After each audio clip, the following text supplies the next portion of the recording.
Buongiorno, ben ritrovati con Focus TG. E polemica tiene per una festa musulmana organizzata dalla comunità del Bangladesh, dove le donne in un parco pubblico sono state separate da un recinto in plastica. Vedete la foto del giornale di Vicenza. Andiamo subito in diretta, tiene da Daniele Garbin. A te, Daniele. Sì, buongiorno direttore, buongiorno anche ai telespettatori. Confermo, siamo nel parco di Villa Fabris, proprio in centro a Thiene, con me appunto alcuni componenti dell'Associazione del Bangladesh per la pace, che aveva festeggiato proprio domenica questo evento, che coincide anche con la festa di Abramo, che è un importante, l'equivalente della Pasqua cristiana, un momento di convivialità e anche religione, una celebrazione. Ecco, durante questo incontro il rito prevedeva comunque la celebrazione proprio di una funzione religiosa e prevede anche la separazione uomini e donne. In quel momento è stata scattata quella foto che avete visto e a alcuni è apparsa una forma di segregazione delle donne, una forma di mancanza di rispetto che ha fatto indignare soprattutto la Lega con questo post che è stato da Eric Preto, insomma il parlamentare vicentino, che si è indignato per questa foto. Ecco, questo ha scatenato un po' le contrapposizioni. Siamo venuti qui, adesso parliamo proprio con Mr. Ebu, che è il vicepresidente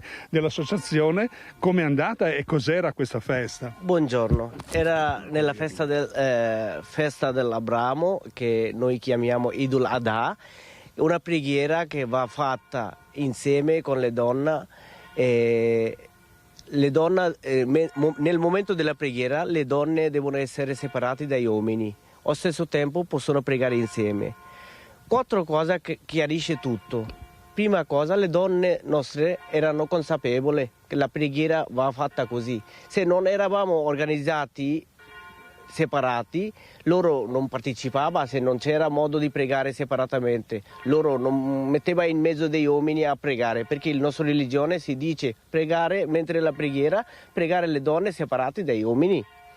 Seconda cosa, che solo nel momento della preghiera abbiamo separato, abbiamo messo il tendino oltre questo per proteggere dal sole. Questo si dice che noi abbiamo pieno rispetto e cerchiamo di sempre proteggere le nostre donne e i bambini. Ecco, Renato, la separiamo perché con l'occasione allora noi facciamo sentire, anche abbiamo sentito in questo caso Dennis Frison, il presidente provinciale della Lega di Vicenza, e che espone anche lui il suo punto di vista. Allora, se la regia è pronta, lancerei il servizio e il contributo. Mi viene chiesto di commentare questo fatto accaduto qualche giorno fa a Thiene e vi devo dire che concordo pienamente con quello che ha affermato il mio onorevole Eric Preto, fra l'altro in maniera molto pacata e senza alcun intento strumentale. Che cosa si può dire?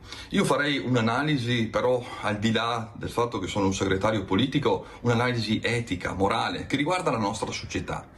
Abbiamo questo dato oggettivo. Queste persone che sono state inserite nel nostro mondo, che sono accolte in maniera positiva, che magari lavorano, sono bravissime persone integrate con famiglie normalissime, a queste persone viene concesso un luogo pubblico per poter esprimere, per poter praticare la propria religione. In questo luogo pubblico, però, è evidente una discriminazione di genere, una discriminazione che riguarda le donne, che è sotto agli occhi di tutti. Quindi la mia domanda, e penso è anche una domanda retorica, penso che tutti noi dobbiamo assolutamente condannare qualsiasi tipo di discriminazione che avviene nel nostro territorio, nel nostro Stato. Lo dobbiamo condannare, ma non perché loro hanno una religione diversa, perché è giusto condannare qualsiasi tipo di discriminazione, soprattutto le discriminazioni che riguardano le donne.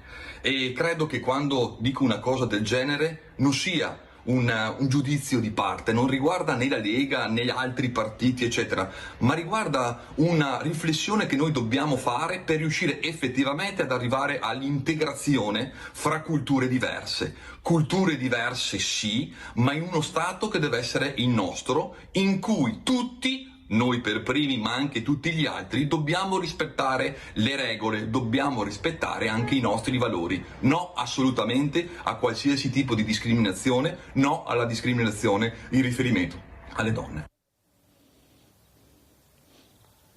Mister Rebu, voi discriminate le vostre donne? È un modo per trattarle come fossero persone di serie B? Assolutamente no, non ha nessun collegamento, non ho idea, lontanissimo, non abbiamo nessun collegamento alla discriminazione, perché subito dopo la preghiera le donne e uomini tutti abbiamo riuniti a condividere le dolci, condividere la gioia di festa, abbiamo stato insieme per più di un paio di ore.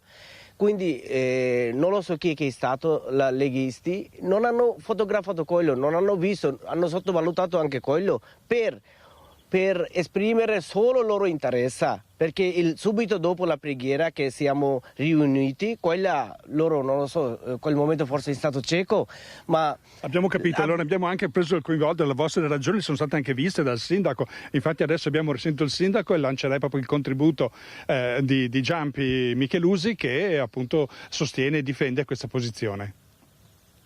Nel meravigliarmi per lo sconcerto e il profondo rammarico espressi da un membro del Parlamento su una questione che viene sistematicamente sollevata a livello nazionale dalla parte politica attualmente al governo, rilevo che quanto accaduto non viola alcuna norma di legge o di regolamento. Faccio presente inoltre che è stata divulgata la notizia riferita al solo momento di preghiera, omettendo che ad esso è seguito un momento conviviale, uomini e donne tutti assieme, e questa è un'ignobile estrapolazione di comodo. Riporto invece a proposito le recenti parole del presidente Sergio Mattarella, cioè la Costituzione ci ricorda che tutte le confessioni religiose sono libere davanti alla legge e la libertà religiosa è uno dei fondamenti della convivenza. In questo momento storico fomentare odio razziale per meri scopi propagandistici è estremamente pericoloso e miope. Il ricorso a tali espedienti serve solo a distogliere l'opinione pubblica dai reali problemi che affliggono comuni e cittadini ed da un percorso necessario, faticoso ma ineludibile di dialogo e progresso sociale. L'apparente effetto discriminatorio apparso nella fotografia altro non è che una modalità di preghiera stabilita dalla loro religione e che non significa mancare di rispetto alle donne. Come tutta la società civile, anche l'associazione Bangladesh per la pace che ha organizzato l'evento condanna fermamente la violenza sulle donne e proprio per far valere questi valori fondamentali si sta adoperando per dare sostegno al nostro sportello donna. Rilevo l'opportunismo di questa minoranza che ha cercato voti all'interno della comunità bengalese durante la campagna elettorale del 2022 con tanto di candidati e che ora ritiene deprecabile la loro forma di preghiera. Allora, prima di concludere e salutarci, lei ci tiene anche a ricordare l'ultimo punto, vero? L'ultimo punto che concludo, con la Costituzione italiana, articolo 19, si dice ogni religione può praticare sua religione con piena libertà o privato o pubblicamente. Noi abbiamo praticato la nostra religione con la consapevolezza, pieno di rispetto, onore e con il protezione, abbiamo pregato con le nostre donne. Non ha niente a che fare con la violenza, discriminazione, anzi noi facciamo parte di sostenere il sportello donna al comune, la nostra associazione, gli diamo il contributo per aiutare, noi siamo più favorevoli per le violenze sulle donne, contro le violenze sulle donne. Ecco, allora intanto è chiarissimo, abbiamo capito, abbiamo cercato di sviscerare questo punto, immaginiamo che la polemica continuerà, comunque per il momento da Villa Barabris tiene è tutto, restituisco la linea.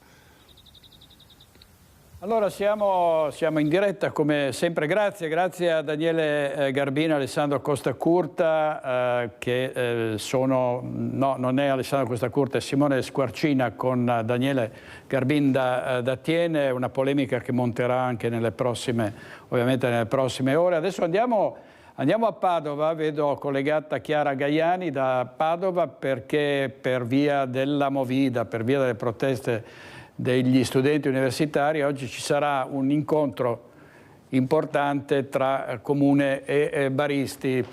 Non so se Chiara Gaiani è pronta, mi pare di no. E allora andiamo con la cronaca e vediamo l'inchiesta per quanto riguarda l'indagine sul morto in tangenziale, il primo servizio. Grazie.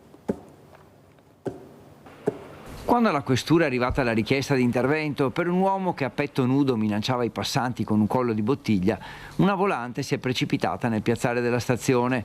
Giunti sul posto, gli agenti hanno subito notato l'uomo che si trovava a terra nella zona verde tra treni e capolina degli autobus, chiaramente ubriaco, anche se non armato. Ha subito opposto resistenza, ha rifiutato l'intervento del personale sanitario e quando è stato accompagnato all'auto, improvvisamente è andato in escandescenza rompendo l'antenna della volante. A questo punto gli agenti, vista la potenziale pericolosità dell'uomo, lo hanno bloccato e portato in questura per procedere alla sua identificazione in quanto privo di documenti. Si trattava di un 34enne richiedente asilo di origini nigeriane, di fatto senza fissa dimora, in attesa di decisione sulla sua richiesta di protezione internazionale. Già noto alle forze dell'ordine per resistenza e violenza pubblico ufficiale, minaccia, danneggiamento, immigrazione clandestina e ricettazione. E così è stato sanzionato per ubriachezza molesta e accompagnato, vista la pericolosità sociale, al centro di permanenza e rimpatri di Gorizia.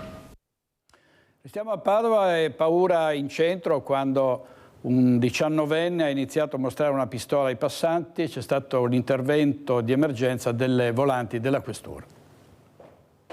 Paura in centro a Padova quando un 19enne italiano, già noto alle forze dell'ordine per rissa, è stato bloccato dalla polizia mentre si avvicinava ai passanti con aria minacciosa, mostrando di avere una pistola sotto la maglietta.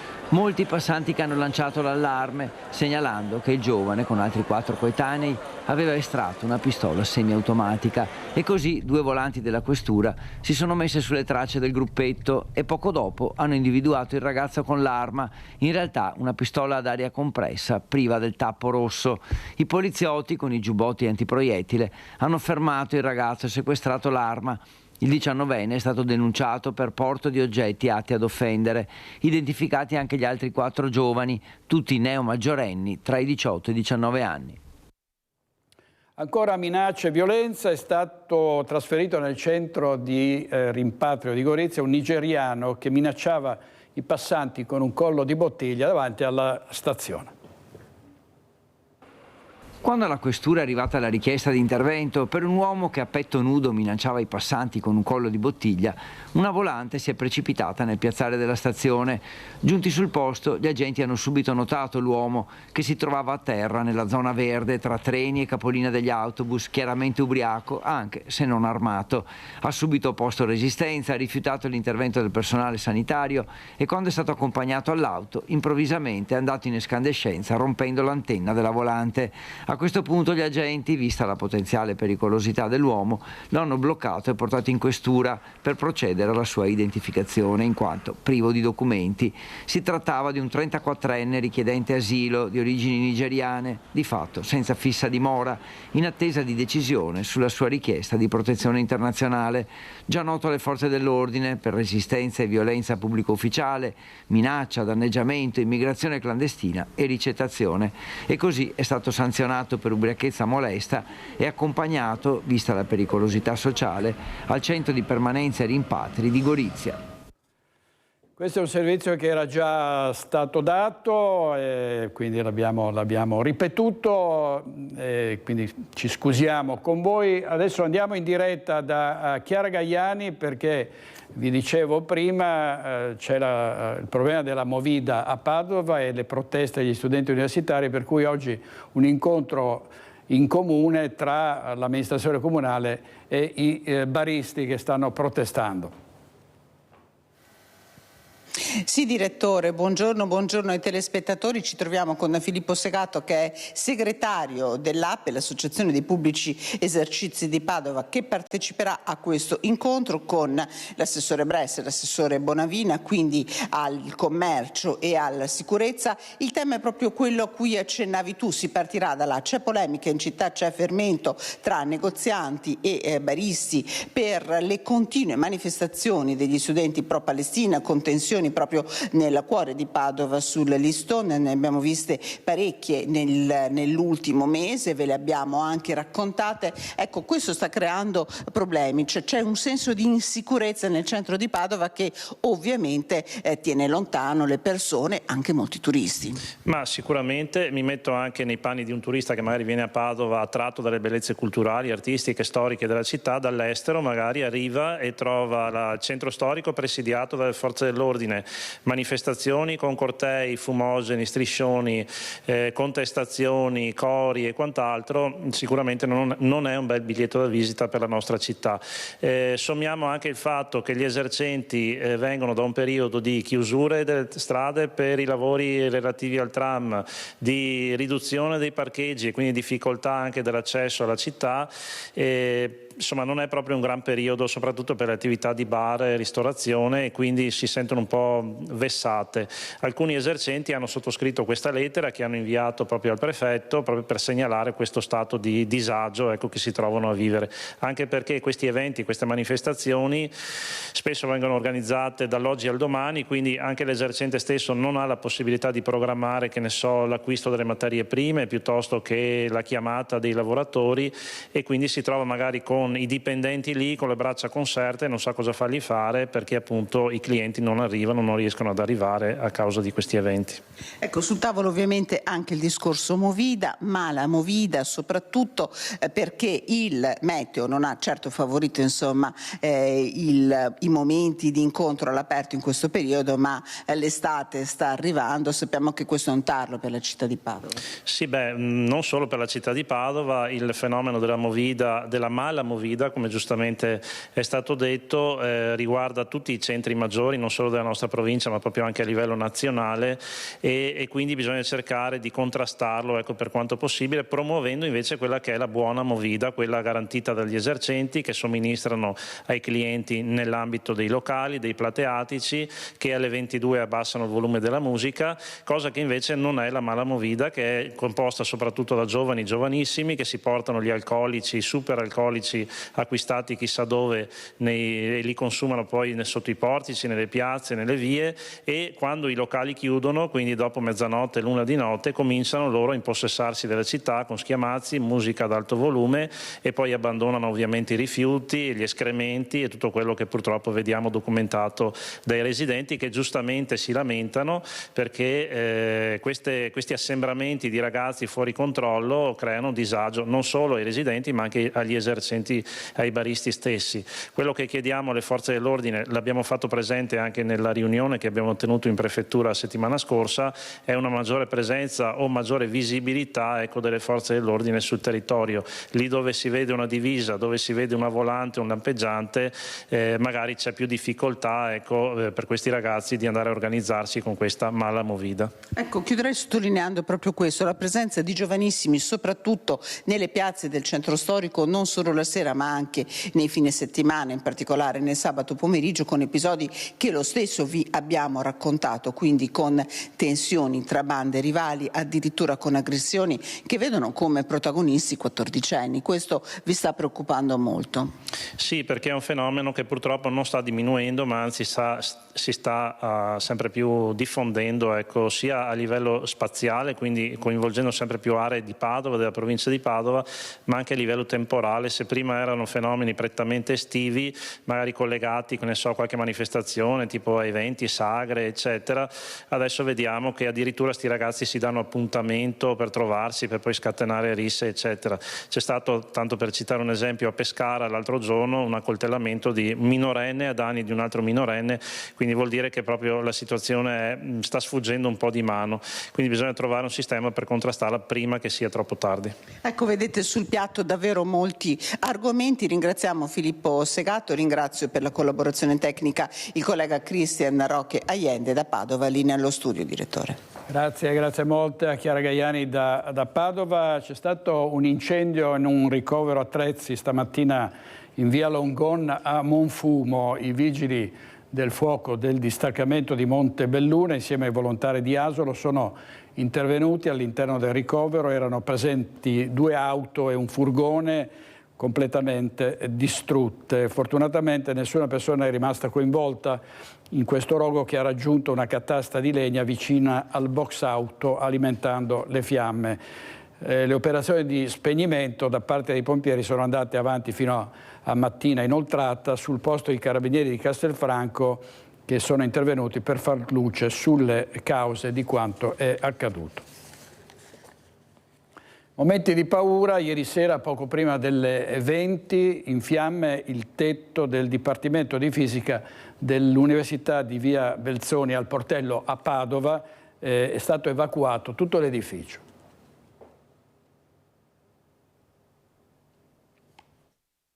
Una nube nera è il tetto dell'edificio che brucia. Sono stati momenti di paura quelli vissuti ieri sera poco prima delle 20 al Portello. Le fiamme si sono sviluppate sul tetto dell'edificio Paolotti, sede del Dipartimento di Fisica e Astronomia dell'Università di Padova in via Belzoni. Tutti gli occupanti, docenti e studenti, sono stati evacuati in via precauzionale. Sul posto sono arrivati i vigili del fuoco con un'autopompa, un'autobotte, l'autoscala e 9 pompieri. L'origine del rogo è probabilmente accidentale.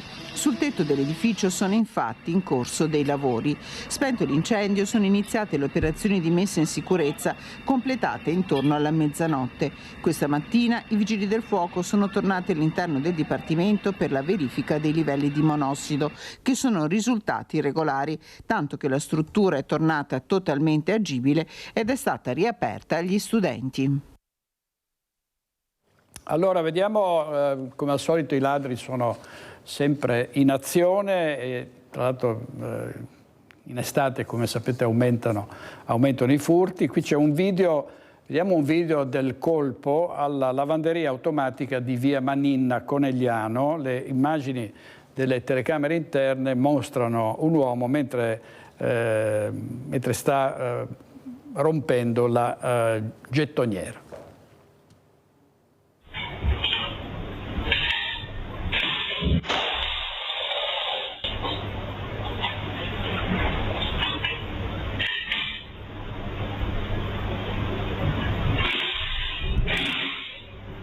Due notti dopo, ladri di nuovo in azione in via Manina a Conegliano, dove tra mercoledì e giovedì scorsi i malviventi hanno compiuto un vero e proprio raid tra bar, negozi, panifici, spaziando dalla città al suo hinterland, Santa Lucia, Susegana, Ponte della Priula. La notte di venerdì, ecco alla lavanderia self-service un uomo, presumibilmente un giovane, vestito di nero e incappucciato, che scassina la gettoniera, senza guanti, elemento questo che potrebbe far pensare a un individuo diverso da quello o quelli che hanno agito nei giorni precedenti. Sono le 2 del mattino, alla lavanderia automatica non c'è nessuno.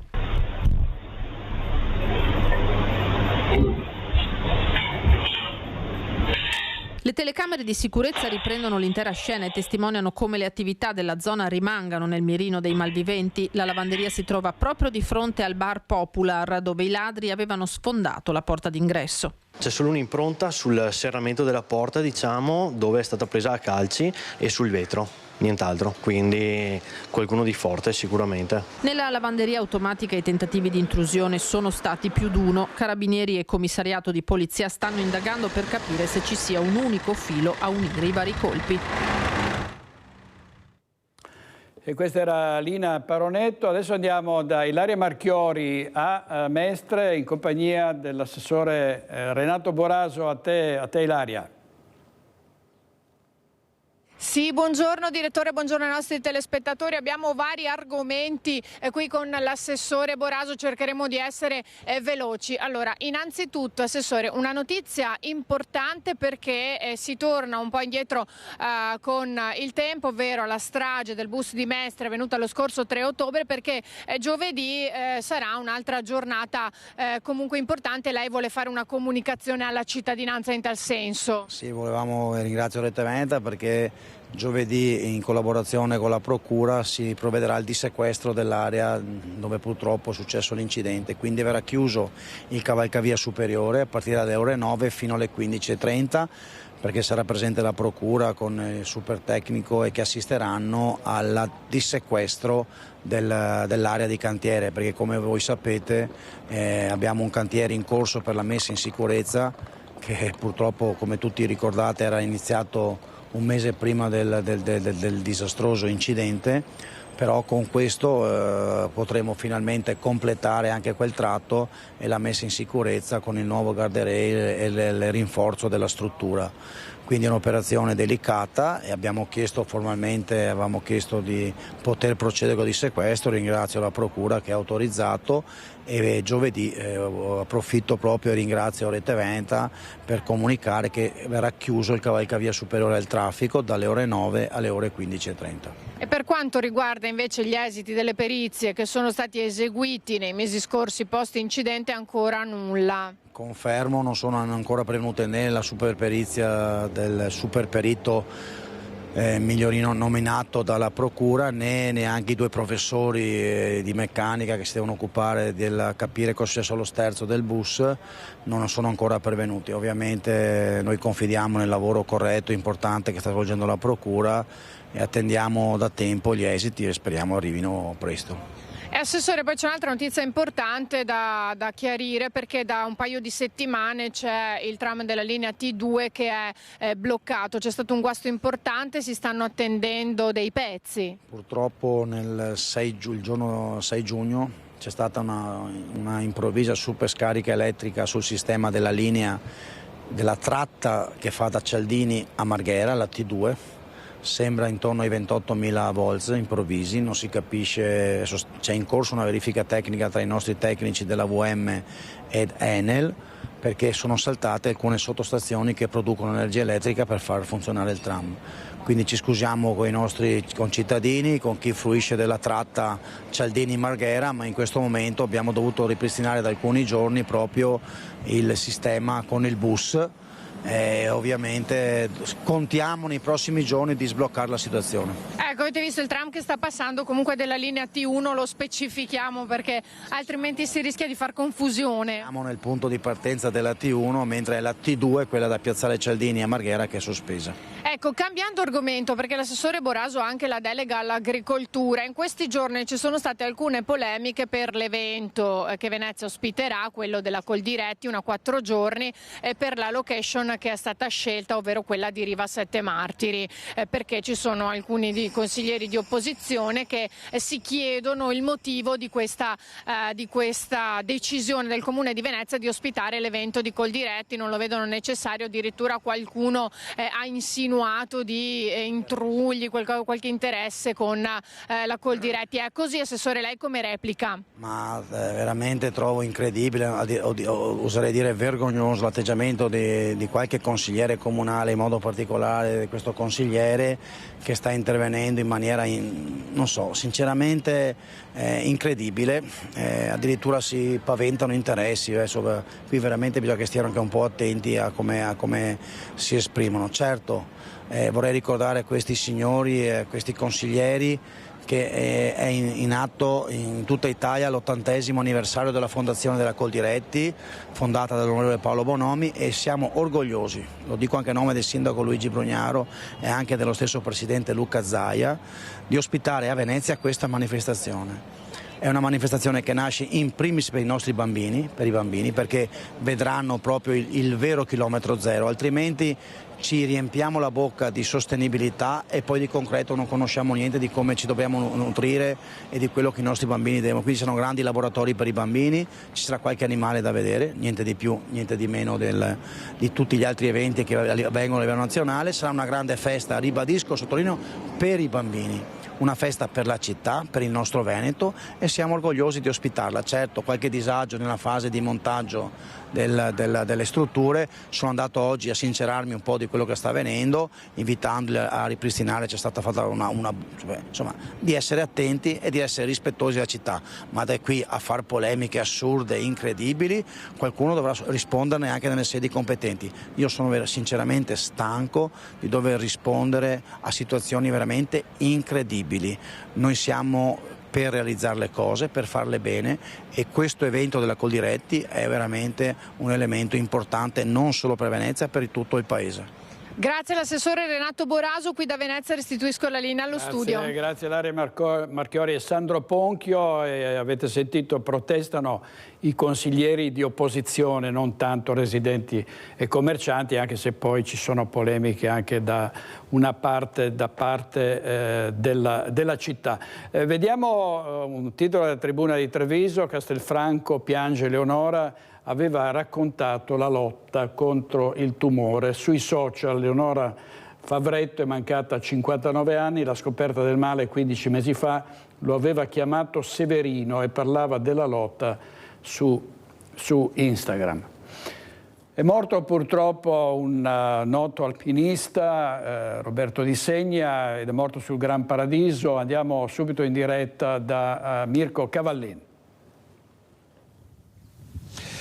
Buongiorno direttore, bentrovati. Ci troviamo a Fellette di Romano Dezzelino, alle mie spalle l'abitazione di Roberto Di Segna, che era quella nella quale ha vissuto fino a pochi anni fa anche con la madre, morta circa 3 anni fa.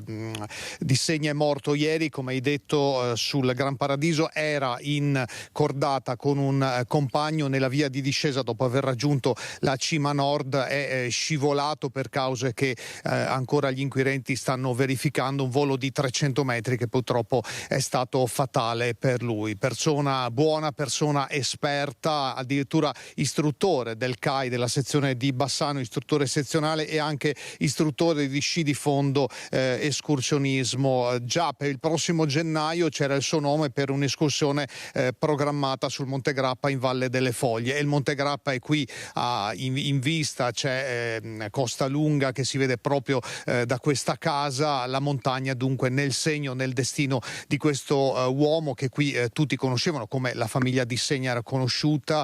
Roberto era anche zio del sindaco di Romano Dezzelino, Simone Bontorini. I familiari si sono recati in Valle d'Aosta per il riconoscimento. La Guardia di Finanza e il Soccorso Alpino delle Fiamme Gialle ci hanno confermato che non è stata effettuata l'autopsia sul corpo, non essendocene purtroppo necessità. Si attende dunque il rientro della salma e la data e l'orario del funerale, su cui vi daremo conto nelle prossime edizioni. Grande sgomento anche in questa zona residenziale della zona di Fellette e in tutto il paese, per una persona appunto che era molto conosciuta e considerata buona ed esperta. Abbiamo raggiunto poco fa uno dei vicini di casa e dopo questa testimonianza linea allo studio.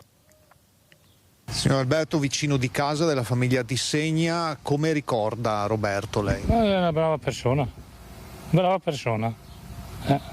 Basta, un gran lavoratore, basta. Mi veniva anche delle volte a darmi una mano qua,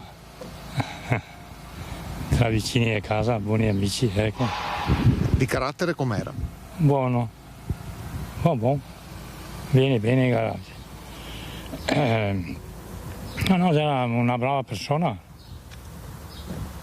Non posso dire altro niente perché qui basta. Come ha saputo la notizia lei ieri? Ma ero qua ieri ed è venuto qua suo fratello a dirmi: guarda, devo dirti una cosa anche a te. Che ha detto: cosa è successo? Così casca Roberto, ma cascato dalle scale? No, incorlata, non so dove chi era, perché non so. E dove qua? No, andai in Val d'Aosta, ecco, basta.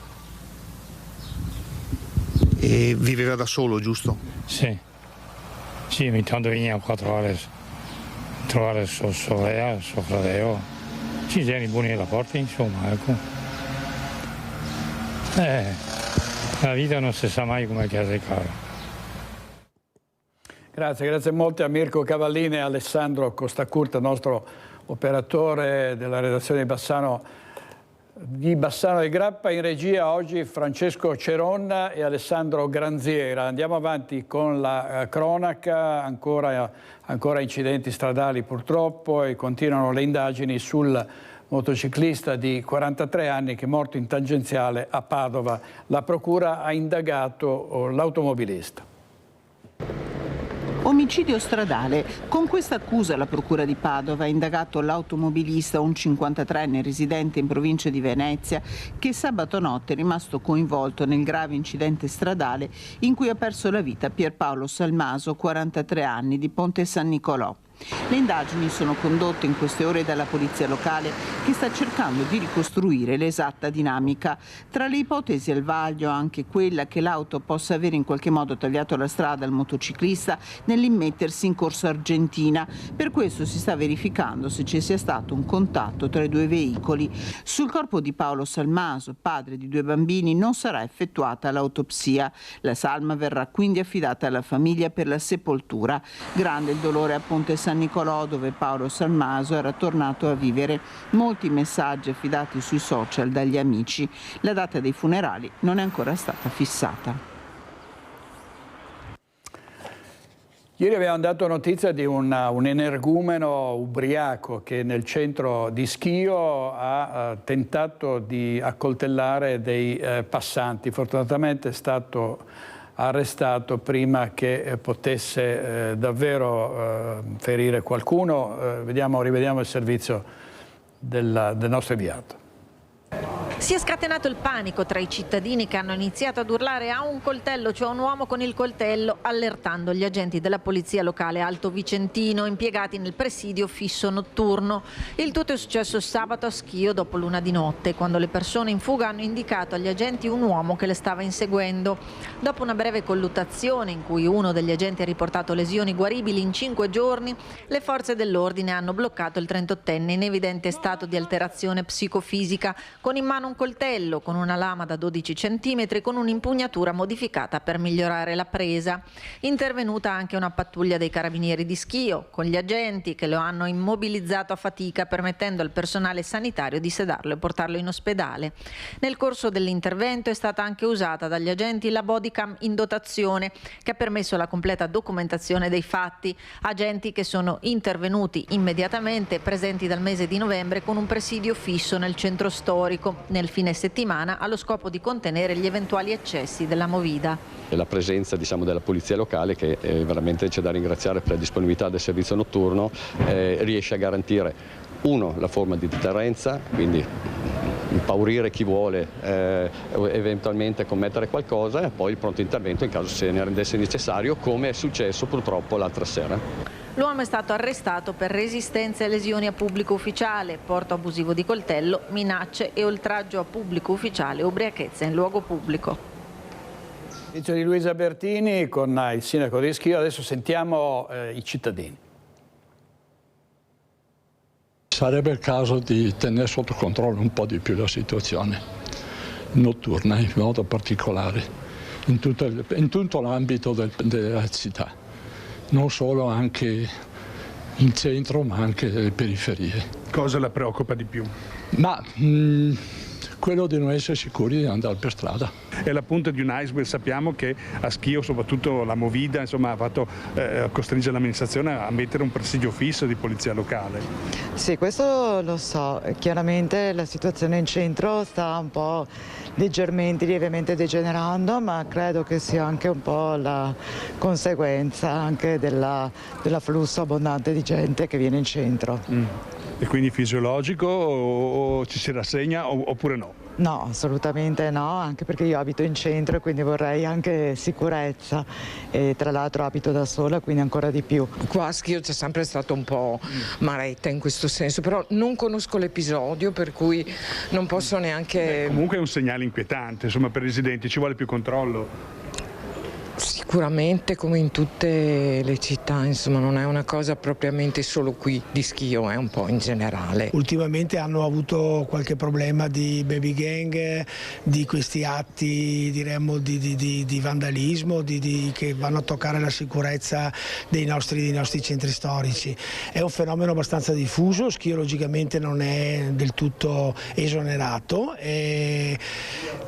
Poi logicamente io penso che oggi in verità ci sia più un pericolo di percezione di sicurezza che di sicurezza vera e propria, il che non vuol dire che non ci sono questi atti, però la percezione delle volte è maggiore di quello che poi concretamente è il fatto avvenuto. Certo che fa paura girare per il centro al fine settimana, anche in settimana comunque, non solo il fine settimana, purtroppo anche se tanta gente che fa paura.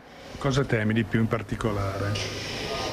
Sicuramente persone che appunto sono ubriache o comunque che hanno solo voglia di aggredire, e più che altro il problema è far uscire i figli. Mi sembra che Schio possa essere definita una cittadina non sicura, poi episodi purtroppo ci possono essere un po' ovunque e quindi speriamo che sia un caso isolato.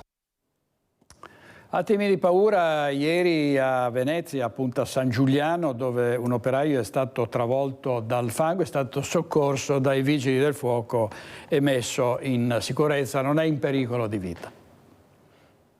La testa non era coperta, ma tutte le altre parti erano coperte, piene di fango, ma meno male è consciente. Tutti noi eravamo preoccupati. Momenti di paura per un operaio di circa 55 anni poco prima di mezzogiorno durante alcune operazioni archeologiche nelle acque lagunari tra Punta San Giuliano e l'isola di San Secondo a ridosso del Ponte della Libertà. C'era una chiatta munita di gru escavatrice con al centro un gruppo di lavoratori specializzati e formati per questo tipo di immersioni che stavano recuperando, come fanno da settimane, vari reperti, soprattutto palle di cannone. Una volta terminati i recuperi, Veritas potrà procedere con la posa di un acquedotto. Qualcosa però è andato storto. L'operaio sarebbe scivolato nello scavo, finendo quasi completamente sepolto dal fango, pesante e denso come cemento liquido. Siamo prontamente intervenuti con tutte le forze che avevamo sul campo, quindi il reparto volo con l'elicottero e i sommozzatori a bordo, le squadre di Venezia e la squadra dei sommozzatori qui da Mestre.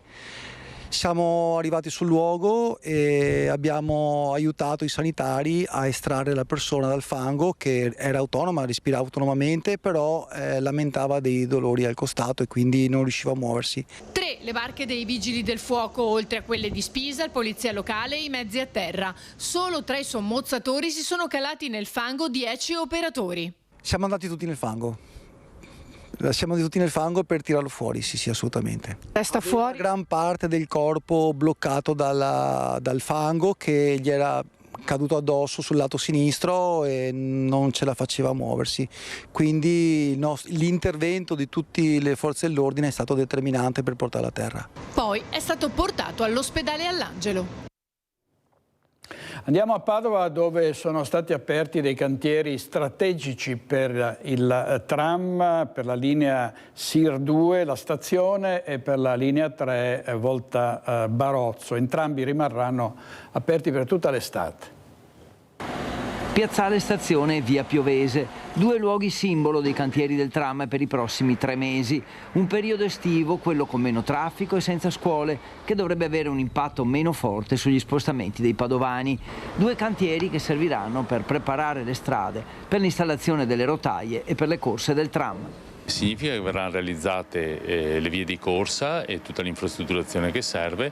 Le rotaie sono sempre l'elemento che viene realizzato alla fine, ovvero per evitare di rovinarle durante i lavori sono l'ultimo pezzo che viene posato, e poi più avanti verrà fatta anche la doppia piattaforma fino all'ingresso al deposito. Stiamo parlando di Via Piovese, della linea SIR 3, Volta Barozzo Stazione, e del tratto Via Nani, incrocio Via Zeno. In quel tratto di strada saranno attive delle deviazioni oppure dei sensi unici alternati in relazione appunto alle necessità del tratto di strada appunto su cui si interverrà. Per quanto riguarda sempre il SIR 3, altro importante cantiere è quello tra stazione e via Rezzonico, tra la Chiesa della Pace e il Tribunale, per dare qualche riferimento. Sempre in queste ore comunque partirà anche il cantiere di Piazzale Stazione, molto complesso, e anche qui si lavorerà nei mesi estivi. La stazione ferroviaria e il tratto di via Tomaseo fino a via Rezzonico. Un cantiere leggero, quello della stazione, che occuperà meno spazio possibile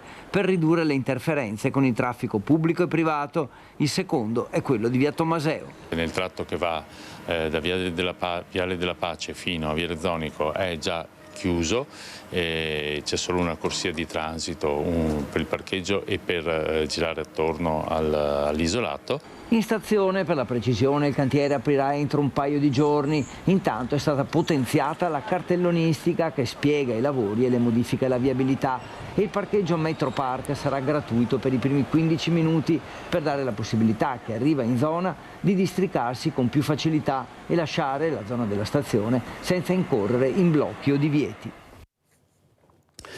E passiamo alla politica, alla giornata di mobilitazione delle opposizioni contro l'autonomia differenziata e il premierato. Si vota oggi al Senato per il premierato, è una legge costituzionale per cui sarà un iter molto lungo.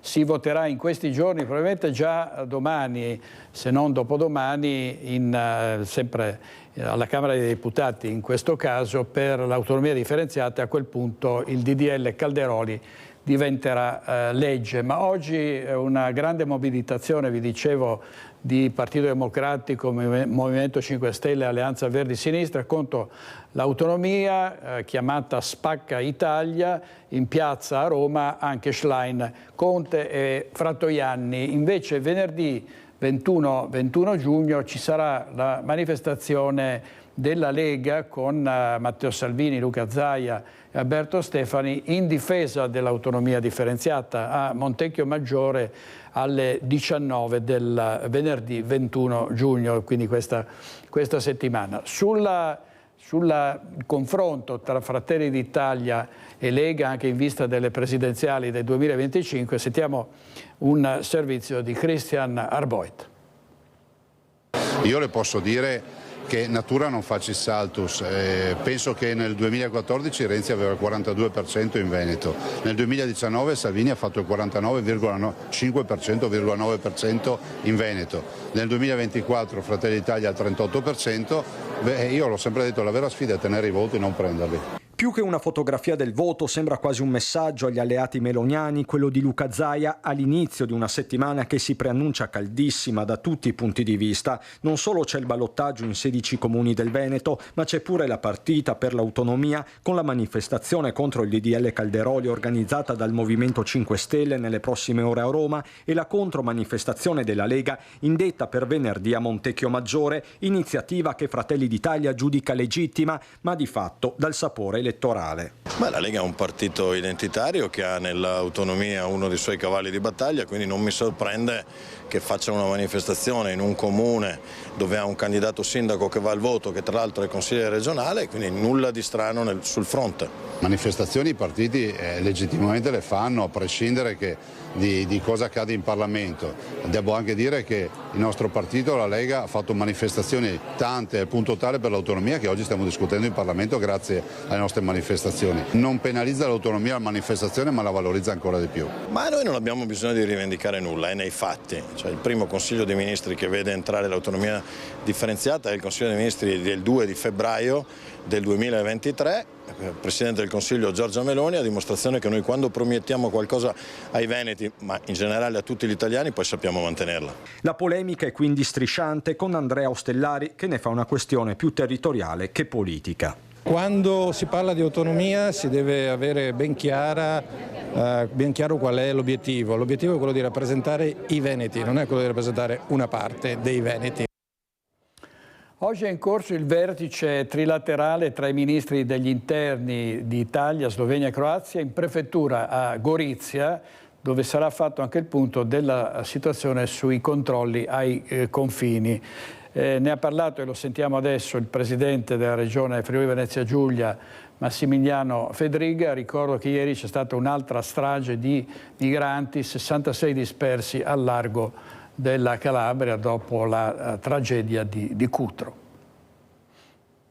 I mesi estivi chiaramente sono sempre quelli più sensibili rispetto al flusso di migrazione irregolare che passa sia dal Mediterraneo che dalla rotta balcanica, questo è ovvio, però devo dire che quest'anno abbiamo avuto dei numeri in miglioramento rispetto allo scorso, in netto miglioramento rispetto allo scorso anche nei mesi già monitorati, quindi vediamo come andrà, dobbiamo sicuramente rafforzare il più possibile i controlli e evitare gli ingressi irregolari. Controlli dei confini, gestione dei flussi di migranti dalla rotta balcanica, con una speranza che l'impennata dei numeri che avviene ogni estate non pregiudichi la tenuta del sistema. Anche di questo si parlerà domani a Gorizia nel vertice trilaterale fra i ministri dell'interno di Italia, Slovenia e Croazia in prefettura, dove è prevista anche la riunione per fare il punto della situazione sul tema sicurezza e ordine pubblico in vista dell'estate.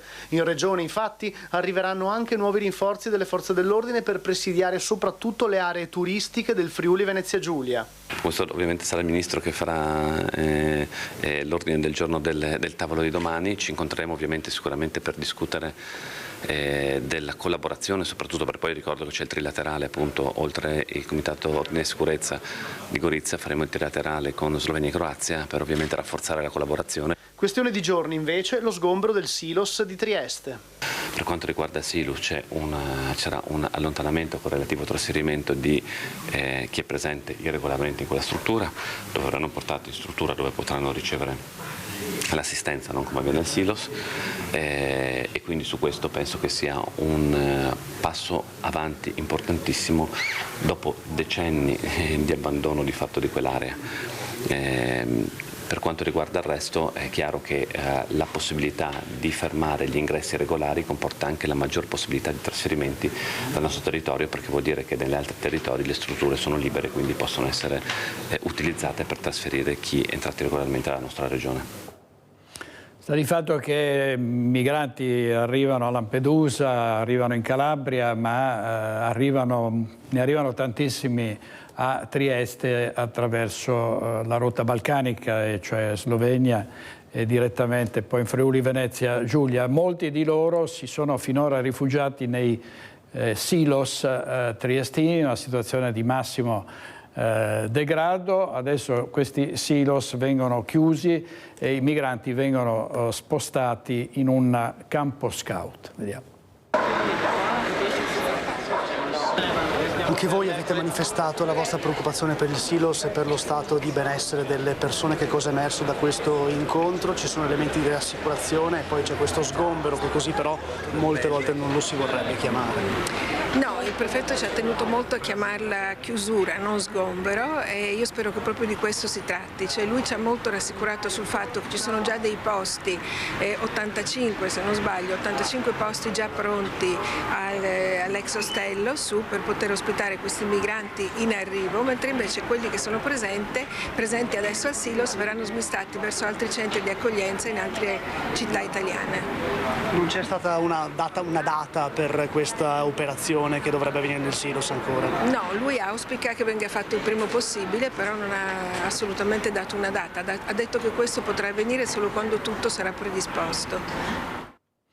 Il 23 e il 24 giugno in Veneto, ovviamente non solo in Veneto, ci saranno i ballottaggi per il voto dell'8 e del 9 di giugno. Tutti i riflettori sono puntati soprattutto su Vittorio Veneto, dove si scontrano Gianluca Posotto e Mirella Balliana, e su Bassano del Grappa, dove c'è la contesa tra Nicola Finco e Roberto Campagnolo. Però si stanno analizzando in ogni caso anche i risultati degli altri comuni importanti nel Veneto, ad Asiago per esempio, dove con 2.640 voti e quasi l'80% delle preferenze si è riconfermato Roberto Rigoni Stern. Quello che è appena iniziato è il quinto mandato della lista Viva Asiago. Al sindaco Roberto Rigoni Stern i cittadini hanno rinnovato piena fiducia con l'80% delle preferenze. Questo è veramente un traguardo di grande soddisfazione, ma anche di grande responsabilità, perché sentiamo il calore della gente e la fiducia che non può essere disattesa e dobbiamo guardare avanti con grandi prospettive di positività per il nostro Paese. Tra le priorità ci sono gli investimenti nel settore turistico, anche grazie ai fondi di confine, il miglioramento della vivibilità del centro cittadino. La risposta anche alle fasce deboli della popolazione, perché non siamo solo turismo, siamo anche una comunità che ha in sé bambini, anziani, famiglie. Abbiamo dato risposte a tutti, mettendo al centro il cittadino. E lo sguardo va anche agli altri 6 comuni dell'Altopiano nell'ottica della concertazione e della collaborazione. Oggi dobbiamo continuamente pensare a progetti sovracomunali che riguardano ad esempio la viabilità, i problemi di viabilità e quindi di collegamento rispetto qui nella pianura. Molti nostri cittadini lavorano in pianura, molti turisti vorrebbero venire a vivere ad Asiago per lavorare in pianura, e quindi sta cambiando il mondo e su questo noi dovremmo concentrarci, ponendo al centro sempre il tema della qualità della vita. Di recente però, lamenta il sindaco, la collaborazione non c'è stata. Abbiamo avuto sindaci che negli ultimi 3 anni non si sono mai presentati quando discutevamo delle tematiche sovracomunali. Adesso è cambiata la musica, siamo molto affiatati, abbiamo una visione che guarda verso il futuro, mettendo al centro tutti i cittadini del nostro altopiano. E restiamo sull'altopiano, andiamo a Lusiana, dove è stata riconfermata Antonella Corradin. Sentiamo anche da lei quali sono le prospettive. I cittadini hanno capito che un commissario porta solo danni in un comune, soprattutto un comune come il nostro che ha moltissimi progetti finanziati PNRR, e quindi il commissariamento avrebbe quasi sicuramente bloccato tutto.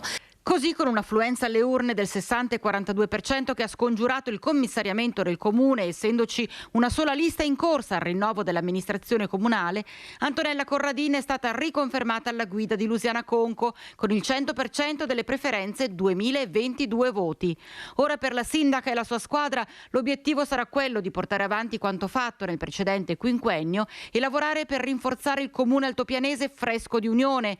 E proprio Corradin non ha dubbi sui fattori che hanno portato al risultato degli scorsi 8 e 9 giugno. Io credo sia stato il lavoro che è stato fatto in questi 5 anni difficili, il primo quinquennio dopo la fusione, però insomma 5 anni nei quali ci siamo impegnati moltissimo. E poi la qualità della lista che si è presentata, l'attenzione alle persone, alle frazioni, alle contrade, questo sarà l'obiettivo dei prossimi 5 anni. E soprattutto far capire l'importanza di questo processo che si è fatto nella fusione di Lusiana e di Conco. Certo, credo che si sia già colto, perché ragionare in un territorio molto ampio certamente crea più problemi, ma nello stesso tempo crea anche una forza maggiore, no? E anche una serie di aiuti, di contributi, di trasferimenti che diversamente non si sarebbe potuti avere. Vediamo i titoli del Corriere del Veneto prima di andare in pubblicità. La guerra ai cellulari, il cellulare vietato in azienda anche al titolare per un giorno, distrazioni continue, così ci disintossichiamo. Succede a Rovigo, la decisione di Massimo Andriotto della Red Ambienti di Villadose, niente telefonino il 18 giugno, frena le capacità intellettive, molte imprese pronte a copiarci. E poi Venezia, la laguna sale di mezzo centimetro all'anno, San Marco sommersa nel 2150, queste sono le previsioni. Ancora sull'autonomia la Lega prepara la festa per la grande riforma, il PD alza il tiro e propone un referendum abrogativo. Una riforma troppo vaga, il DDL Calderoli può aprire altri varchi alla disparità territoriale. Ecco perché il Sud la teme, sono le parole dell'ex sottosegretario Pier Giorgio Baretta. Andiamo in pubblicità, 2 minuti e torniamo subito con voi.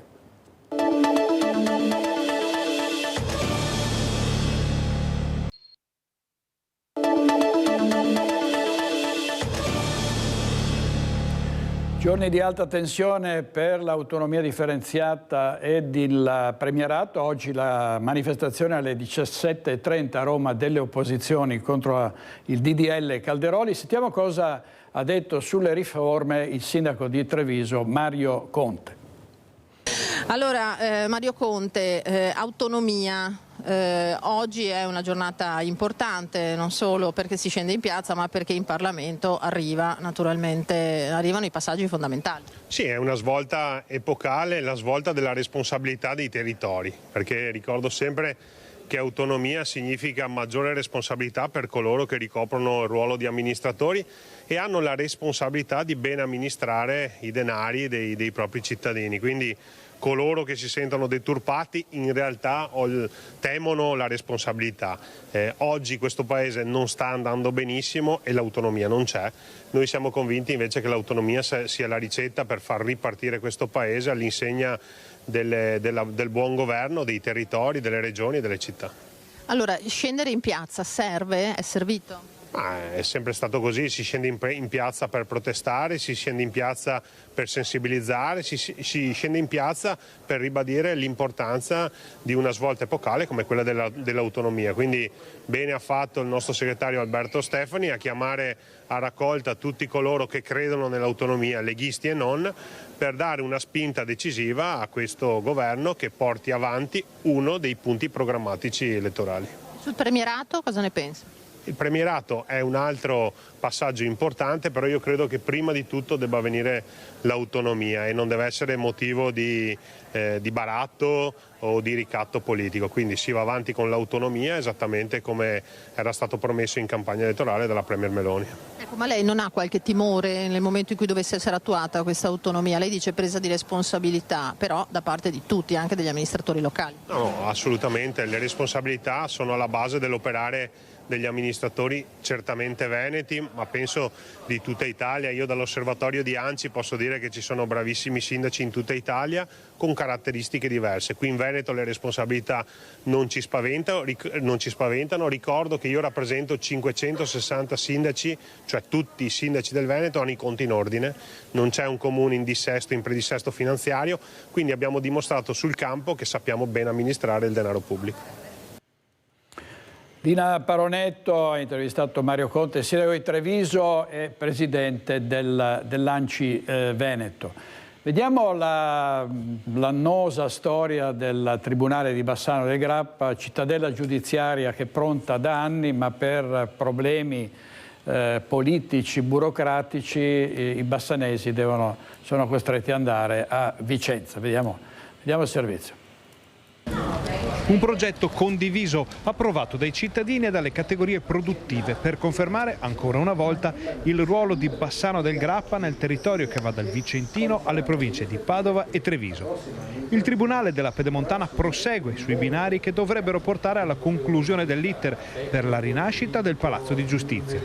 A confermare questa direzione è la presenza in città del sottosegretario alla Giustizia, Andrea Ostellari, e Nicola Finco, che fa le veci del padrone di casa, ribadisce che il risultato è a portata di mano. Non molleremo la presa, ma penso che la presenza anche oggi del sottosegretario Stellari sta a dimostrare che da Bassano del Grappa fino a Roma siamo una coalizione unita e compatta a favore della riapertura di questo importante presidio di giustizia. Il candidato non le manda a dire a Roberto Campagnolo e alla coalizione che lo sostiene. A differenza invece dell'altra parte, cioè il Partito Democratico, il candidato di centrosinistra, che in questi anni hanno dimostrato una contrarietà alla riapertura di questo importante presidio, l'hanno dimostrato in Regione astenendosi più volte ai progetti di legge che ho presentato piuttosto che alle risoluzioni, ma anche a livello territoriale. Vediamo l'opposizione che stanno facendo a Vicenza, vediamo l'opposizione a livello regionale e a livello nazionale. Una battaglia, quella per il Tribunale, che Finco rivendica con decisione. Chi vuole la riapertura di questo presidio ovviamente sa che io sono il candidato che sostiene fortemente questo importante progetto e sicuramente abbiamo anche i canali giusti per poter veramente riaprire questo tribunale. Finco non dimentica le resistenze e gli attacchi arrivati a più riprese da Vicenza, dove non viene visto di buon occhio il Tribunale della Pedemontana. A chi dice che stiamo parlando di un piccolo tribunalino che forse non sa di cosa stiamo parlando, perché è un tribunale che vedrebbe interessate oltre 500.000 persone, una delle zone più produttive del Veneto e del Nord-Est, quindi i numeri oggi ce li abbiamo per chiedere l'apertura di questo tribunale, però quello che voglio dire è che noi non vogliamo fare nessuna guerra contro Vicenza, però pretendiamo che Vicenza non faccia nessuna guerra nei confronti di questo territorio, che è un territorio vastissimo che al di là dei colori politici ha sempre chiesto l'apertura di questo importante presidio. E ostenta ottimismo nonostante le difficoltà il sottosegretario alla giustizia Andrea Ostellari, che è arrivato a Bassano, credo per la 10ª volta, a cercare di rincuorare i bassanesi. Sentiamo. Si procede ovviamente con un'amministrazione che speriamo non sia ambigua o poco chiara su questo che può essere davvero non solo un rilancio per Bassano, ma un rilancio per un territorio intero, capace anche di rappresentare un unicum in questo genere. In questo ambito la giustizia può diventare un traino anche per l'economia e anche per la comunità. Lo stiamo realizzando finalmente, noi ci siamo come volontà politica, ovviamente abbiamo bisogno però che anche dal basso ci siano delle risposte ai nostri bisogni, che sono quelli dello spazio e della volontà a continuare su questa strada. Perché l'ha definito un unicum questo progetto, non solo a livello regionale ma addirittura nazionale? Perché è partito da una spinta del territorio, con quel coinvolgimento che abbiamo voluto esprimere attraverso quegli incontri con gli amministratori, con le associazioni di categoria, con i professionisti, insomma un mondo che ha condiviso questa idea e che da questa idea vuole far ripartire un territorio che peraltro è già molto attrattivo. E sul Tribunale della Pedemontana è intervenuto anche il candidato sindaco del centro-sinistra Roberto Campagnolo. Il Tribunale deve tornare a Bassano del Grappa, abbiamo uno stabile vuoto in centro alla città che deve essere riaperto. In via Marinali, in occasione della visita bassanese del sottosegretario alla giustizia Andrea Ostellari, c'era anche Roberto Campagnolo, candidato sindaco per il centro-sinistra alle comunali, che se la vedrà con Nicola Fico al ballottaggio. L'ex vice sindaco è stato invitato da alcuni amici avvocati preoccupati per le lungaggini legate all'iter e non ha perso l'occasione per ascoltare l'esponente del governo e per confrontarsi con Ostellari sul tema del Palazzo di Giustizia. Io sono stato avvisato, invitato da degli amici avvocati, che sembrava quindi un appuntamento istituzionale, poi ho visto che era più un appuntamento elettorale, quindi ho approfittato dell'occasione per ascoltare il sottosegretario, perché comunque è una figura istituzionale. Mi pare di capire che non ci sono elementi di novità sostanziali rispetto a quello che ci è stato detto fino ad oggi. Mi sono permesso poi di presentarmi alla fine dicendo che il giorno dopo la mia elezione a sindaco io sarò a Roma con gli avvocati al Ministero e saremo lì a presidiare finché non avremo una risposta, perché siamo stanchi di essere presi in giro. Campagnolo risponde anche a quanti lo accusano di non essersi schierato per il ritorno del Tribunale a Bassano. Io ho firmato l'atto, votato, sottoscritto l'atto che istituisce il Tribunale della Pedemontana. Ho firmato e sottoscritto una mozione un anno fa che all'unanimità chiede un'azione importante, la chiedeva il sindaco di Bassano, che in parte è stata fatta, ma che aveva un termine che è trascorso e non è di fatto avvenuto niente di sostanziale, quindi sono fortemente impegnato su questo. La notte prima degli esami sono oltre 7.000 i maturandi che domani nelle scuole della provincia di Padova e ovviamente anche in tutte le altre province si cimenteranno con la prima prova scritta della maturità, cioè il tema di italiano. L'orario di inizio è fissato in tutta Italia, ore 8:30. Parte con la prova scritta di italiano, l'esame di maturità 2024, che vedrà seduti sui banchi delle scuole di Padova e provincia 7.274 studenti. Analisi del testo, svolgimento argomentativo e tema di attualità, 3 le tipologie che i maturandi potranno scegliere. Come sempre in queste ore impazza il tototema. In pole position i 100 anni dall'assassinio di Giacomo Matteotti, la nascita 150 anni fa di Guglielmo Marconi e quella 120 anni fa di Robert Oppenheimer, ma anche l'intelligenza artificiale. Tra gli autori Pirandello, D'Annunzio, Manzoni e Ungaretti. Tra i possibili temi di storia la Prima Guerra Mondiale o di 80 anni dallo sbarco in Normandia. Mentre gli studenti studiano per italiano e per la seconda prova scritta di giovedì, greco al classico, matematica allo scientifico, spagnolo al linguistico e economia aziendale per il tecnico è corsa alla sostituzione dei commissari che hanno rinunciato per malattia o incompatibilità.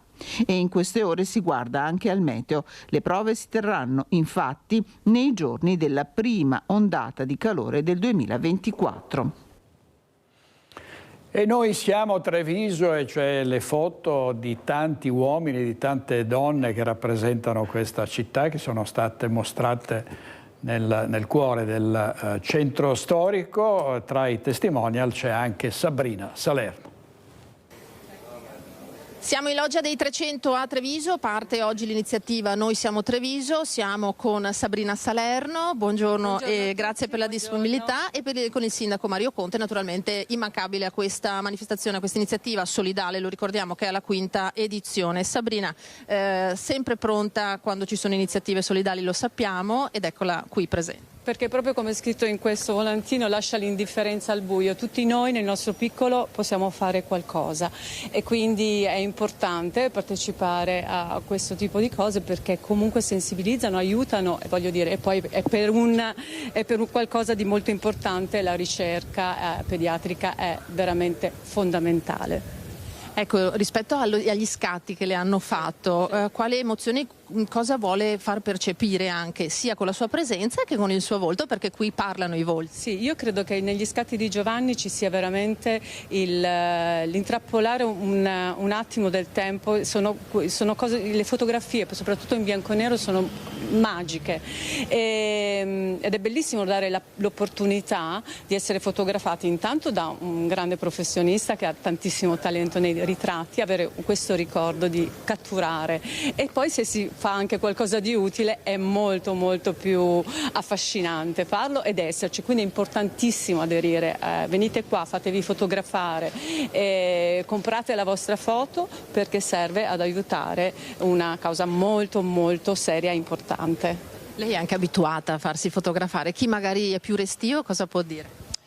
Ma che credo che la bravura del fotografo sia anche quella di mettere a proprio agio la persona che ha di fronte, e quindi se il fotografo è bravo come Giovanni sicuramente vi metterà a vostro agio e avrete uno scatto meraviglioso che vi resterà come ricordo per tutta la vita. Grazie Sabrina. Sindaco, Treviso può contare anche su testimonial d'eccezione per le sue iniziative. Sì, tra l'altro ho fatto la foto con Sabrina Salerno e il titolo non è La Bella e la Bestia, è una bella foto fatta con una testimonial d'eccezione che ringrazio Giovanni Vecchiato, che riesce a immortalare e a rendere belli anche coloro che non lo sono, però ringrazio tutti quei cittadini che ci metteranno la faccia, e devo dire che Treviso regala sempre grandi soddisfazioni. Ringrazio Allianz Bank, che è lo sponsor di questa iniziativa di bellezza, di solidarietà e di arte, perché ricordo che Giovanni Vecchiato è un artista straordinario nel mondo della fotografia, e credo che ognuno di noi abbia la possibilità di vedersi immortalato in un'opera d'arte di Giovanni Vecchiato, e quindi vi aspettiamo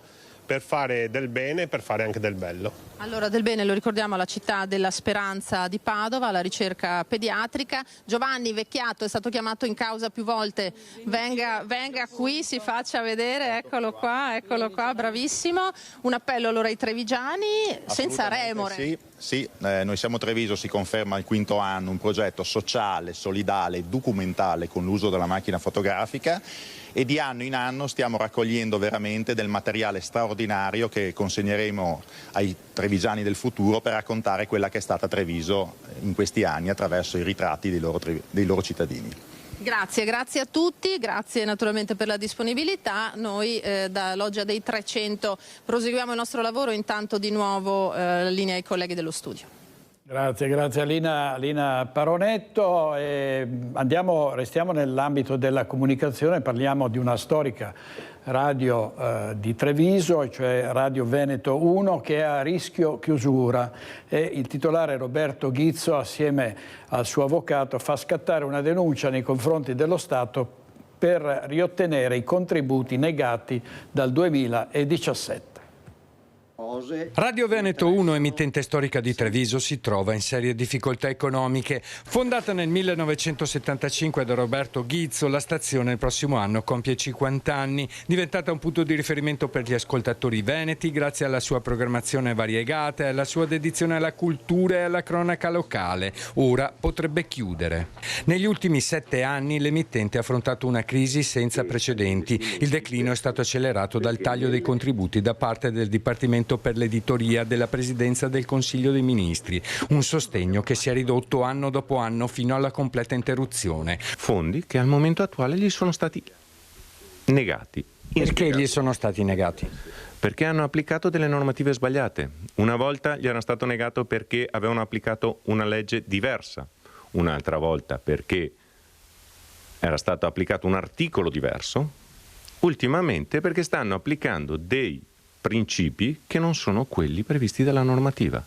Nonostante abbia ricevuto un rimborso per le spese telefoniche nel 2017, 2018 e 2019, la somma è stata irrisoria rispetto ai bisogni di una stazione radiofonica che un tempo vantava una redazione di 6 giornalisti professionisti, registi e tecnici. Ghizzo non si è reso di fronte a questa situazione, ha combattuto contro quello che considera un taglio illegittimo e ha difeso il diritto alla pluralità dell'informazione, un principio costituzionale che ritiene sia stato violato nei confronti della sua emittente. Quello che aspetta a chi opera in ambito nazionale aspetta anche a chi opera in ambito locale.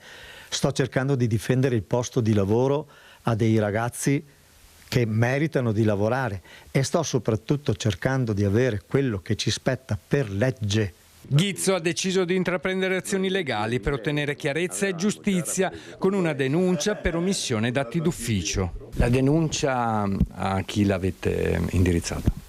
Alla Procura della Repubblica nei confronti dell'Ufficio per il servizio per il sostentamento delle imprese radiotelevisive e agli investimenti, che è un ufficio che fa parte della Presidenza del Consiglio. Servizio di Nicola Marcato, restiamo a Treviso perché è stato dato il via al cantiere della nuova fognatura della città. Si parte in Viale d'Alviano per un mese, poi sarà la volta di Borgo Cavour con lavori che dureranno un anno. È un appuntamento con la storia della città di Treviso, una città che oggi si presenta senza rete fognaria ma che comincia questo lungo processo di realizzazione della rete fognaria e della nuova rete acquedottistica. È con una punta d'orgoglio e di emozione che il sindaco Mario Conte, parlando di intervento di portata storica per la città, ha dato il via al cantiere nel quartiere nord-ovest del centro storico per la realizzazione della nuova rete fognaria e la ristrutturazione della rete acquedottistica. Ad oggi la città è ancora priva di fognature. Conte è il primo a interessarsi del problema. Un investimento da 3,6 milioni di euro per 3,2 chilometri di rete fognaria e acquedotto. Partiamo ovviamente da questo quadrante di città con l'obiettivo nei prossimi 4 anni di sviluppare e arrivare a circa il 70% del centro storico realizzato e collegato al depuratore. L'opera servirà a una zona dove risiedono circa 1.000 abitanti e dove sono presenti 5 istituti scolastici che potranno così allacciarsi al depuratore comunale. L'intervento si sviluppa nell'area compresa tra le mura e le vie Battisti, Cantarane e Pancera e prevede principalmente la separazione dell'attuale fognatura mista. Le condotte presenti verranno destinate alla sola fognatura meteorica e verranno posate nuove condotte per la fognatura nera. Le opere prevedono inoltre il rifacimento delle condotte dell'acqua. In termini di sostenibilità ambientale è forse l'opera più importante mai realizzata in città. Sicuramente questo è un primo passo importante verso la sostenibilità ambientale. Andremo ad allacciare 1.000 utenti e 5 scuole. Come ha detto il sindaco, questo è un cambio epocale perché le fognature sono misurano la civiltà di un paese. I lavori dureranno circa un anno e partiranno da Viale d'Alviano per poi spostarsi lungo le altre vie interessate dal progetto, con limitazioni della circolazione stradale che cercheranno di impattare il meno possibile sulla viabilità locale. Iniziamo oggi per poi ultimare con l'inizio delle scuole la posa della rete fognaria lungo l'interno mura, quindi nel retro degli edifici scolastici, per poi andare in Borgo Cavour con la sospensione concordata con i commercianti, dei mercatini mattini e domenicali, quindi dare in modo da recare meno disagio possibile, per poi spostarci con cantieri mobili 50 metri di lunghezza nelle varie vie secondarie. Dopo questo primo stralcio, il cantiere proseguirà in altre zone del centro storico, a spiegarlo sempre il primo cittadino. Diciamo che per fine mandato il mio sogno sarebbe di aver completato tutta questa fascia qua, lasciando indietro soltanto il cuore centrale della città, che verrà fatto poi successivamente. E si sta conducendo una guerra alle zanzare di questi tempi, anche perché possono trasmettere delle malattie, ma a Treviso c'è anche un problema dell'invasione dei topi. Sentiamo. A Treviso si ripresenta l'allarme topi. Residenti e proprietari di attività commerciali e turisti stanno affrontando un problema crescente. La zona della pescheria la più colpita, i roditori qui si vedono sia di notte che di giorno. Questi animali, un tempo timidi e notturni, ora scorazzano con disinvoltura per le strade, mostrando una confidenza insolita e preoccupante. La loro presenza si spinge anche in Piazza dei Signori e lungo le mura della città, così come nelle vie adiacenti ai canali. I topi si sono fatti strada tra i tavolini dei bar e ristoranti, approfittando delle piattaforme esterne. Il comune ha già iniziato a piazzare una trentina di trappole e veleni, soprattutto in zona pescheria, la più problematica. L'aumento dei topi potrebbe essere attribuito a diversi fattori, tra cui la disponibilità di cibo causata dall'abbandono di rifiuti, sostiene l'assessore Manera. Sì, abbiamo anche noi rilevato questa problematica legata in qualche caso a qualche abbandono che non dovrebbe avvenire, e soprattutto escono da zone private. Siamo intervenuti immediatamente con massiccio posizionamento di trappole, verranno messe in questi giorni per risolvere il problema. È chiaro che quello che bisogna fare è sensibilizzare tutti, compresi gli esercenti, di stare molto attenti quando si puliscono i tavoli, perché chiaramente si fornisce del cibo ai topi, e soprattutto gli ambiti privati a tener conto che devono tenere i loro giardini in una situazione ottimale per evitare che i topi escano, perché chiaramente non hanno limitazione di spazio rispetto all'ambito pubblico. Sembra che i roditori siano diventati resistenti a questi metodi tradizionali di controllo, pensano alcuni residenti. Di fronte a questa sfida, l'amministrazione sta pensando anche a nuove strategie più innovative e sostenibili per affrontare l'infestazione. Non ci resta che aspettare e vedere se i topi avranno la meglio. Vediamo i titoli del Gazzettino. Stefano Cecchini tra i ciclisti investiti, 30 punti in faccia, 2 denti in meno e la frattura dell'omero, grazie a chi mi ha soccorso. Dolomiti Race, danno d'immagine enorme, vogliamo giustizia. Una signora che ha investito questi ciclisti, e vedete altre immagini, stava andando a messa, così ha cercato di giustificarsi, cercano di incolparmi, ma non c'era alcun blocco, ha detto l'automobilista. E poi il Natisone, la tragedia del Natisone, Petru Molnar sa dove cercare il fratello Christian e non si dà pace. Ecco dove è diretto con 40 soccorritori, sepolto nel fiume la tomba del sub. È la vicenda dei ragazzi che sono stati travolti dalla piena del Natisone. Andiamo in pubblicità, altri 2 minuti e poi torniamo con Francesco Ceroni in regia e Alessandro Granziera. A tra poco.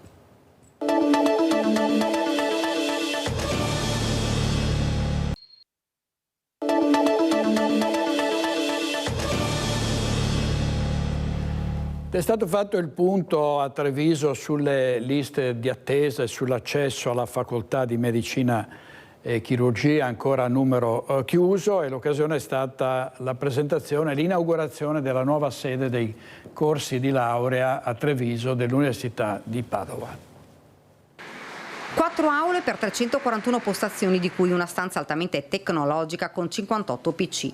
Taglio del nastro per la nuova sede di medicina e chirurgia a Treviso ed esattamente in zona Fiera. Da settembre 362 studenti dal primo al sesto anno saranno accolti in questo nuovo polo universitario. Un corso che per noi significa tante cose, spiega il direttore generale dell'ULSS 2 Francesco Benazzi. Una crescita di Treviso dal punto di vista universitario. avere la possibilità di far conoscere a studenti di medicina la realtà dell'ULSS numero 2 e poi avere la possibilità che questi colleghi, futuri colleghi, scelgano Treviso. Questo è solo l'inizio, spiega perché entro 2 anni sarà realizzato il campus universitario all'ex Vetrelco.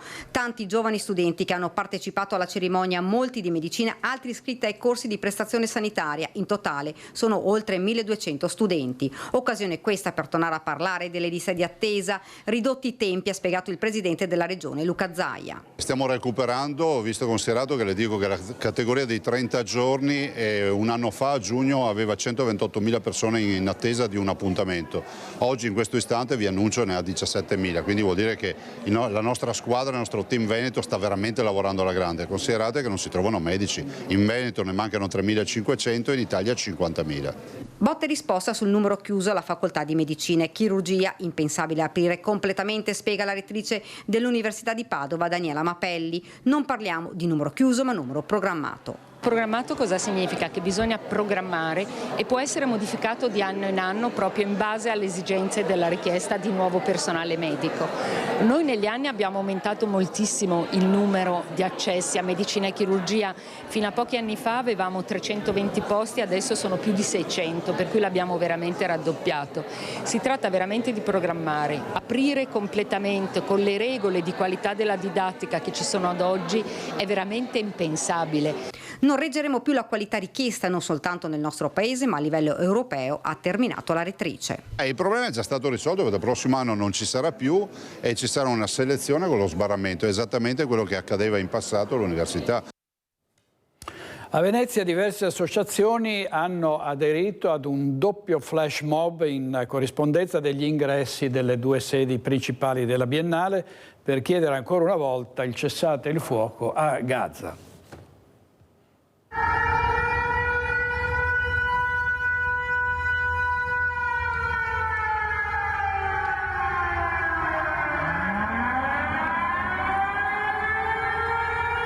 La sirena dell'allarme antiaereo risuona tra il bacino di San Marco e i giardini napoleonici, a 2 passi dall'ingresso della principale sede espositiva della Biennale d'Arte Contemporanea di Venezia.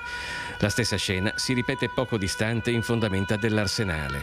Sono i 2 flash mob promossi da Assopace Palestina Venezia, un'associazione no profit per il disarmo e la soluzione dei conflitti nel mondo.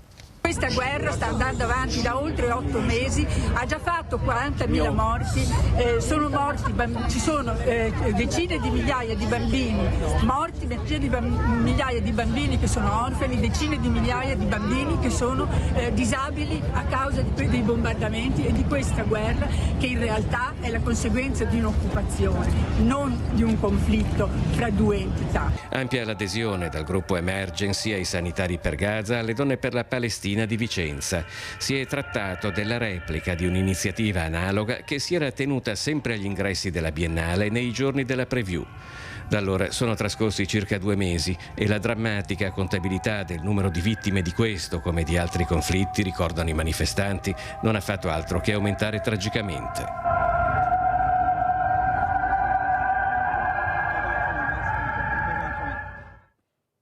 Quando una squadra come il Padova ti chiama, l'unica cosa da fare è prendere l'auto e andare a firmare il contratto. E ha detto queste parole il nuovo allenatore del Calcio Padova, Matteo Andreoletti. L'obiettivo, ne possiamo iniziare a parlare, è una domanda che mi aspettavo e ho pensato in questi giorni a come rispondere, perché poi quando hai fatto un secondo posto in classifica a un campionato di alto livello, parlo della regular season, come quello del Padova, è chiaro che diventa difficile rispondere, o forse molto semplice. L'obiettivo è quello di fare meglio. Fare meglio è molto chiaro quando sei arrivato secondo, poi non credo sia il momento e non sono neanche la persona che è qui oggi a fare i proclami magari li lasciamo alle altre squadre. È diretto il nuovo mister del Calcio Padova, Matteo Andreoletti. Non ha dubbi, è arrivato in città con un unico obiettivo: vincere il campionato. Giovane anagraficamente, questo non è un limite, anzi la voglia di iniziare a lavorare in una squadra così blasonata lo tiene sveglio la notte, confessa. So che è una piazza esigente, so che è una piazza che comunque chiede tanto. Per quanto mi riguarda, io ho ben chiaro cosa voglio fare, ho ben chiaro in testa dove voglio arrivare. Non mi aspetto sinceramente favoritismi del caso, quindi non mi aspetto nulla, parlavo prima di scommessa, ma credo che dovrò dimostrare giorno per giorno di meritarmi di essere allenatore del Padova, che è motivo di orgoglio, ne parlavo prima, ma dovrò andare al campo tutti i giorni e svegliarmi ogni mattina con la voglia e la determinazione di dimostrare di essere degno di questa chiamata. Non rivoluzionerà il lavoro fatto in questi anni, gran parte dello staff tecnico infatti è confermato. Vedere che nel Padova giocatori con la pancia piena ce ne sono pochi, forse nessuno, ma tanti giocatori che arrivano anche da esperienze in squadre diciamo meno blasonate, ma che vincere questo campionato potrebbe cambiare loro la vita, secondo me è uno degli aspetti che ha spostato di più la mia scelta, perché questo campionato, la Serie C nei vari gironi, dice non tanto che vincono secondo me le non favorite, ma che vincono le squadre che vanno a 300 all'ora, che vincono le squadre che hanno la bava alla bocca, che vincono le squadre che hanno fame. Ormai alle spalle la passata stagione con l'esonero di Torrente e il mancato rinnovo a Oddo, chiamato per traghettare la squadra nei play-off, ora si guarda al futuro. Contratto a biennale per mister Andreoletti, che ha la piena fiducia della società. Grande soddisfazione, posso dire che secondo me fra 10 anni a Padova diranno tutti l'abbiamo avuto, l'abbiamo rilanciato noi, perché lui farà una grande carriera. Servizio di Francesco Rattai è tutto per oggi, grazie per aver scelto Focus TG, ci vediamo stasera alle 21:15 con Focus, buona giornata, arrivederci.